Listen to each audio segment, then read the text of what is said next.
kajian teknologi digital atau kajian ekonomi digital yang dirahmati Allah.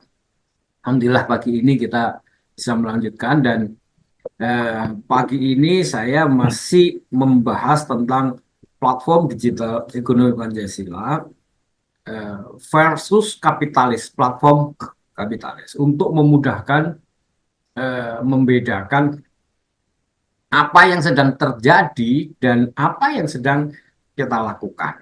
Ya, kata Pancasila ini sekarang sedang dimasuki oleh paham liberal sehingga mereka-mereka yang justru merusak ya Pancasila itu malah paling keras berteriak Pancasila. Ya, prihatin dengan situasi ekonomi yang dikuasai oleh berbagai model liberal, kapital liberal itu kemudian menjadi secara wacana itu terhambat, psikologisnya aja sudah terhambat. Nah, oleh munculnya orang-orang liberal yang merusak Pancasila itu ada banyak ya. Nah, situasi yang seperti itu menyulitkan untuk meluruskan sebuah konsep. Untuk membayangkan itu simbolnya gini, platform kapitalis itu apa? Ya Goto, Gojek, Tokopedia itu adalah platform kapitalis. Shopee, itu platform kapitalis. Lalu kemudian apalagi ya Facebook, Google, Amazon, TikTok itu platform kapitalis. Loh, bukannya TikTok itu punyanya Cina, kok kapitalis? Nah, China itu memang sekarang double standar. Secara ekonomi dia kapitalis, tetapi secara politik dia komunis. Maka kemudian dia melahirkan juga sebuah platform kapitalis namanya TikTok untuk berhadapan dengan platform kapitalis yang lain. Sekarang kita sebut sebagai platform digital ekonomi Pancasila, itu sebenarnya yang eksis ya belum ada.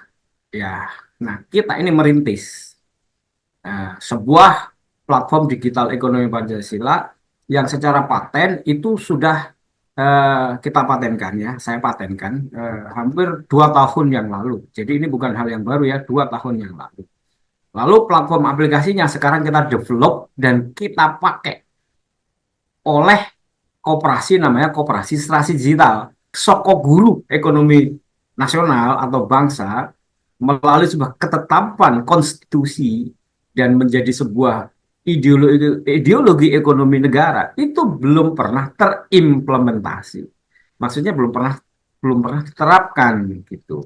Beberapa perbandingan ya dalam hal perbedaan antara platform digital ekonomi Pancasila atau platform digital bermodalkan modal sosial atau apa namanya ya bermodalkan orang sama platform digital kapitalis dari sisi modal. Nah, oke, yang kapital dulu ya.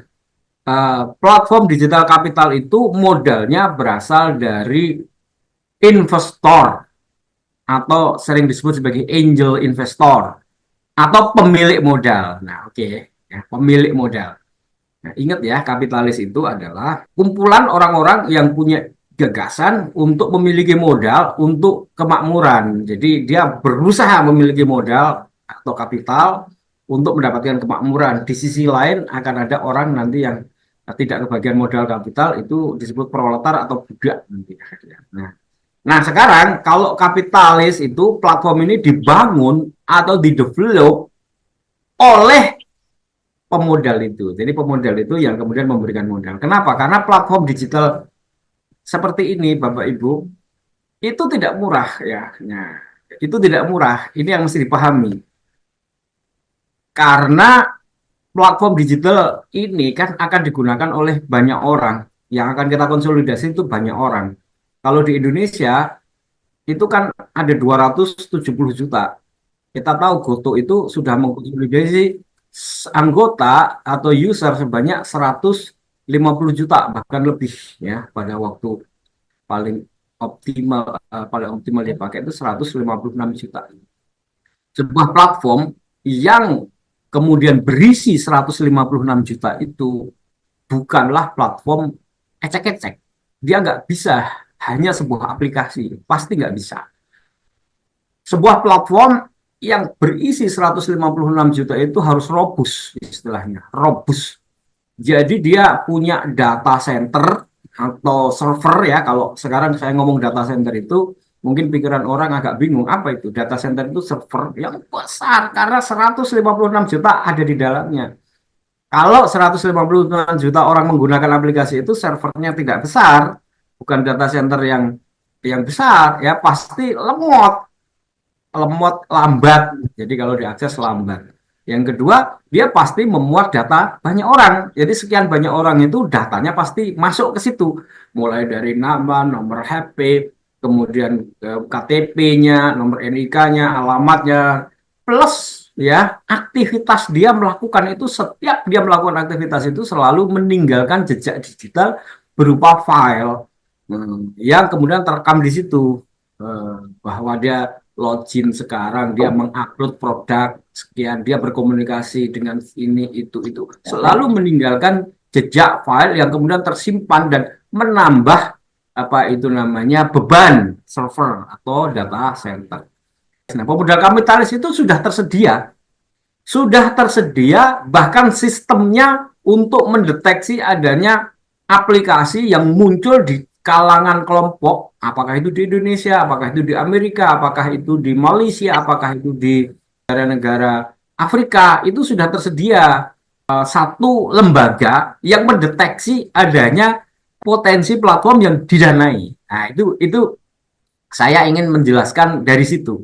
Jadi ini pemodal besar itu nggak sembarangan menginvestasi. Siapa sih pemodal besar itu?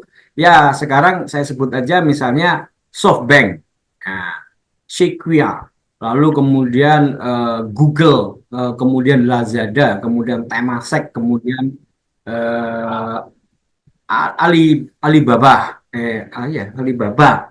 Ah, itu pemodal-pemodal besar selain kemudian JP Morgan ya. Nah, itu pemodal-pemodal besar. Semuanya kalau kita mau sedikit lebih dalam, mereka semua itu sebenarnya modalnya berasal dari BlackRock. Udah nih soal soal BlackRock itu nanti kaitannya dengan eh, satu kelompok eh, venture capital yang sangat besar menguasai ekonomi dunia. Jadi, oh ternyata semua itu modalnya berasal dari BlackRock. Pemodal besarnya itu adalah pemodal besar yang memiliki modal menguasai dunia, ya. Nah, BlackRock. Dia itu kemudian membuat sebuah lomba-lomba. Siapa yang punya ide membuat aplikasi di mana aplikasinya itu memungkinkan bisa mendapatkan user yang banyak itu kemudian diundang hadir di satu forum kalau di Indonesia itu di Singapura atau Hong Kong namanya Hackathon lalu kemudian didanailah dari situ maka kemudian pembuat aplikasi itu dia mendapatkan dana jadi bagi dia dana itu sudah ada yang nanggung walaupun puluhan triliun bahkan ratusan triliun itu dari sisi modal. Nah, modal itulah yang kemudian digunakan untuk mendevelop aplikasi, membeli data center, merekrut orang-orang IT, anak-anak IT bekerja, dan kemudian digaji dengan gaji yang besar. Ya, jangan mengira Gojek, Tokopedia itu sebuah platform aplikasi yang berjalan otomatis, lalu di belakangnya tidak ada orang. Oh, itu di belakangnya ada ribuan orang. Nah, jadi modal digunakan untuk mendevelop aplikasi, digunakan untuk menyediakan sebuah data center server untuk membangun big data, lalu digunakan untuk meng-hire, membayar orang-orang IT yang hebat-hebat dengan apa namanya salary yang bagus dan yang paling besar digunakan untuk membeli user. Gampangannya gitu ya, membeli user dengan bakar uang. Nah, user itu diiming-imingi atau eh, ditarik minatnya oleh sebuah kemudahan yang disebut dengan cemumu, cepat, mudah, murah. Ya yang kita alami dengan menggunakan Gojek itulah. Yang awal-awal itulah 10.000 bisa kemana-mana, ada ada free ongkir, ada cashback, ada beli ini beli itu cuma Rp1. Dan kemudian dia digunakan untuk melakukan riset tentang style anak muda apa, lalu kemudian dimunculkanlah fitur di dalam aplikasi itu. Ingat, dia punya tim developer yang banyak untuk memunculkan fitur seperti yang diinginkan atau seperti yang dimaui oleh anak muda, lalu dimunculkanlah fitur itu, semakin kemudian orang itu tertarik masuk ke dalam aplikasi itu. Itu pentingnya modal, dan penyedia modalnya jelas, yaitu pemodal besar atau pemilik kapital atau kaum kapitalis. Oke, nah sekarang platform digital ekonomi Pancasila modalnya dari mana? Platform digital ekonomi Pancasila kan menolak kekuatan kapital menguasai. Dia mendanai sebuah platform digital, yang platform digital itu pada akhirnya kemudian menguasai banyak orang di suatu negara, lalu kemudian dia atur atau dia kontrol uh, oleh pemilik modal itu.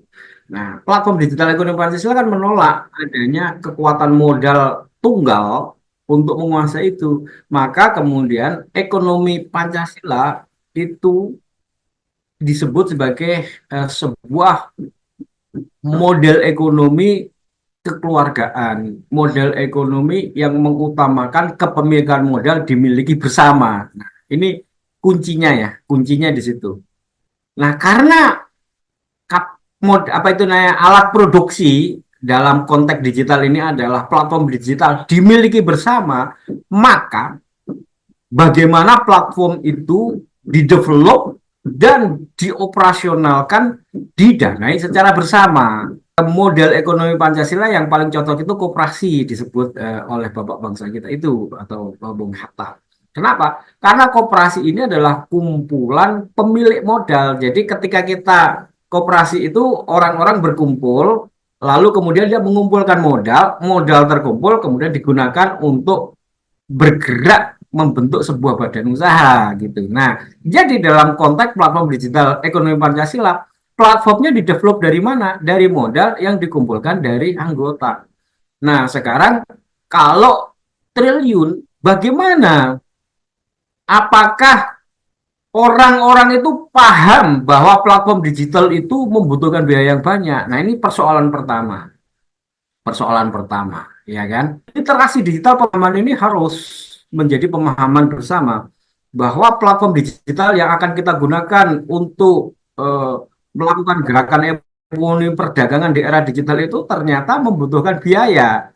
Biayanya dikumpulkan dari anggota, maka anggota itu maka kemudian ketika mendaftar koperasi dia sadar, oh iya saya harus membayar simpanan pokok, simpanan wajib, dan kemudian saya mulai menyimpan juga di koperasi itu simpanan sukarela supaya terkumpul modal, agar modal itu bisa digunakan untuk satu, develop aplikasi, dua, membeli data center atau memiliki data center walaupun awalnya mungkin sewa, lalu merekrut tim IT, yang kemudian tim IT itu mendevelop aplikasi, yang ketiga untuk operasional, bagaimana tim-tim di belakangnya itu yang menggerakkan aplikasi itu berjalan. Nah, jadi dari sisi modal, bedanya adalah di sini satu orang memiliki modal, lalu dialah yang akan memiliki, makanya kemudian bisa dia ada 90% platform digital itu dimiliki asing, ya kan? Nah, kalau di sini dimiliki oleh orang banyak. Nah, sekarang ngumpulin modal dari orang banyak itu kan nggak mudah. Itu yang disebut utopi. Utopi itu maksudnya orang ini, apa bisa kamu ngumpulin modal dari sekian banyak orang itu? Walaupun sebenarnya kalau banyak orang itu nggak perlu ngumpulin modal gede-gede. Butuh 1 triliun. Butuh ya cukup 10 juta. Wong kita itu orangnya ada 280 juta. Dan satu orang pas-pas 100.000. Selesai. Iya kan? Apa 1 jutaan itu 1 juta orang udah 1 triliun sebenarnya. Jadi bebannya sebenarnya kecil kalau berhasil mengkonsolidasi orang yang banyak. Persoalannya adalah disebut utopi atau disebut sulit, atau itu cuma gambaran ideal kamu aja. Nggak mungkin kamu bisa mengumpulkan orang yang kemudian diajak mengumpulkan modal, kan gitu. berpikir bagaimana kemudian modal terkumpul banyak dari orang yang tidak terlalu banyak, maka kemudian orang itu kemudian diberi kesempatan untuk menanam modal yang lebih, tidak kok sama semuanya. Maka kemudian ada modifikasi dalam model pengumpulan modal, misalnya simpanan pokoknya bisa bervariasi mulai dari satu bagian sampai 100 bagian. Lalu kemudian ada simpanan sukarelanya, itu disebut simpanan sukarela berjangka. Artinya kalau simpanan sukarela itu di apa tabung bisa ditarik kapan saja. Tapi kalau simpanan berjangka, oke, kamu taruh di situ, nggak boleh diambil kayak deposito gitu. Tetapi ditujukan untuk digunakan mendanai sebuah proyek yang sedang dijalankan dalam koperasi itu. Nanti kalau kamu bertahan 1 tahun, maka kemudian dia dihitung sebagai bagian dari dividen atau SHU. Nah, itu modifikasi-modifikasi yang mungkin dilakukan dalam hal modal yang kemudian bukan berarti sebagai sebuah kompromi jalan tengah atau social market capitalism yang orang menyebutnya sebagai social market capitalism. Artinya ini kapitalisme sama sosial itu apa mencari titik equilibrium kan gitu ya. Oke lah orang menyebutnya, tetapi saya kira itu bagian dari modifikasi perkembangan yang harus dilakukan dalam hal pengumpulan modal atau dalam strategi modal dalam platform digital ekonomi Pancasila, sehingga kemudian juga memberi keadilan. Nah, orang yang punya duitnya banyak mau berkontribusi banyak, kenapa nggak boleh? Ya boleh, tapi ada batasannya kan begitu. Nah, itu oke, itu dari sisi modal. Dari sisi user, kalau platform kapitalis itu pengguna adalah konsumen yang ingin kemudahan saja. Dia tidak menjadi pemilik. Jadi dia itu hanya subordinat dari sebuah pasar. Ya, dia dalam aktivitas pasar dia tidak mendapatkan keuntungan karena orang-orang ini adalah orang-orang yang pragmatis.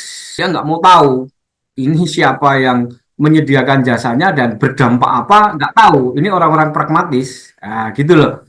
Itu usernya.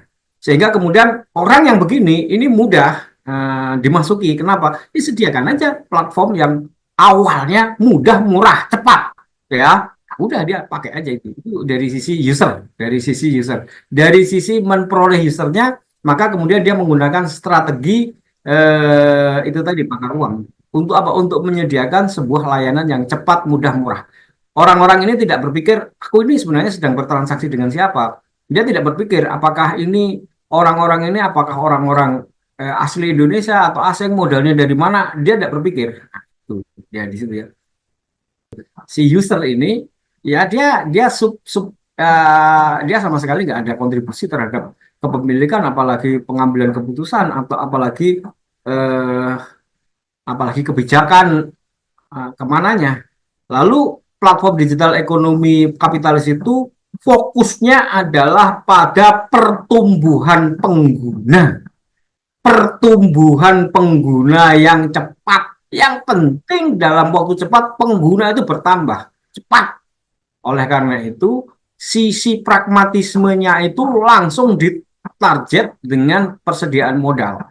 Nah, platform digital ekonomi Pancasila, pengguna adalah sekaligus pemilik, yaitu anggota koperasi. Nah, ini mudah-mudahan dipahami perbedaannya ya.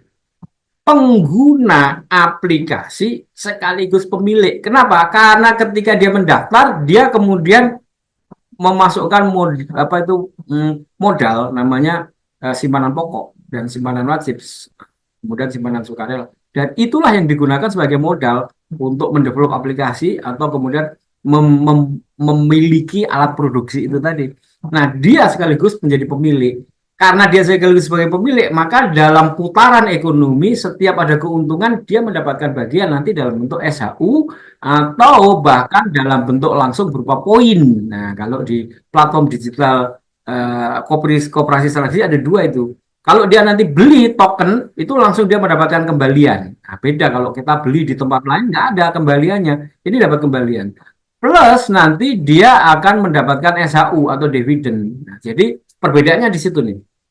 Usernya itu sekaligus pemilik. Nah, jadi kalau ada user 10 juta ya 10 juta menjadi pemilik. Nah, dan kepemilikan itu bisa diwadahi dalam bentuk koperasi. Koperasi menjadi wadah bagi kepemilikan modal.